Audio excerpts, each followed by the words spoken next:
60 और 70 के दशक में अभिनेत्री ने कई सुपरहिट फिल्मों में काम किया है। चुलबुले अंदाज से अभिनेत्री ने लाखों लोगों के दिलों में अपनी अलग पहचान बनाई है। अभिनेत्री ने अपने जमाने में करीब 95 से ज्यादा फिल्मों में काम किया है। उस जमाने में अभिनेत्री सबसे ज्यादा फीस चार्ज करती थी, लेकिन दोस्तों आज ये कहां और किस हाल में है, आइए जानते हैं। पहले तो ये जान लीजिए कि आशा पारेख ने साल 1952 में बतौर बाल कलाकार फिल्म इंडस्ट्री में कदम रखा था।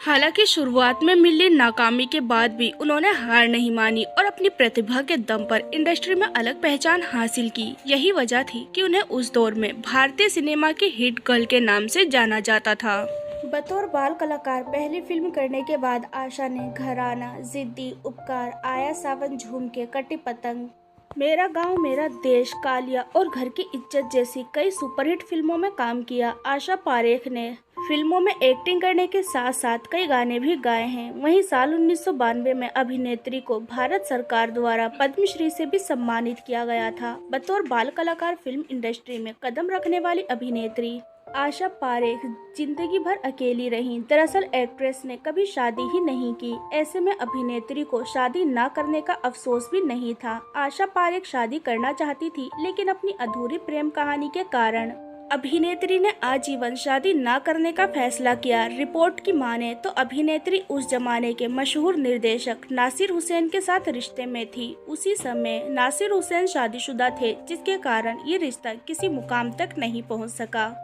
ऐसे में अभिनेत्री ने आजीवन अकेले रहने का फैसला किया। वहीं अपनी इसी प्रेम कहानी के कारण उन्होंने कभी शादी नहीं की थी। भले ही अभिनेत्री ने शादी ना रचाई हो, लेकिन उस जमाने में अभिनेत्री के चाहने वालों की कमी नहीं थी। ऐसे ही अभिनेत्री को लाखों दिलों की धड़कन नहीं कहा जाता था। अब आपको बताते हैं कि एक्ट्रेस ने कभी शादी क्यों नहीं की। दरअसल आशा पारेख ने एक पुराने इंटरव्यू में अपने जीवन से जुड़ी कुछ बातों का खुलासा किया था।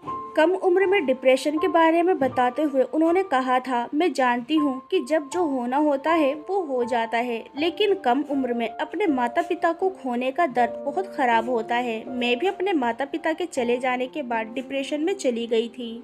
मैं बिल्कुल अकेली हो गई थी और मुझे सब कुछ अकेले ही मैनेज करना था। इससे मुझे डिप्रेशन में डाल दिया था। मैं काफी दुखी महसूस करती थी। मेरे मन में आत्मघाती विचार आने लगे थे। फिर इससे बाहर निकलने के लिए मुझे डॉक्टरों की मदद लेनी पड़ी थी। हालांकि अगर बात की जाए इनके आज के बारे में, तो आज ये 80 साल की हो चुकी हैं और पहले के मुताबिक काफी बदली हुई नजर आती हैं, जैसे कि आप इन तस्वीरों में देख सकते हैं। लेकिन इनकी खूबसूरती आज भी बरकरार है, जो आज भी लाखों दिलों की धड़कन बनी हुई है। तो दोस्तों अभी के लिए बस इतना ही। मिलते हैं अगली वीडियो में, तब तक अपना ध्यान रखिए। Bye bye.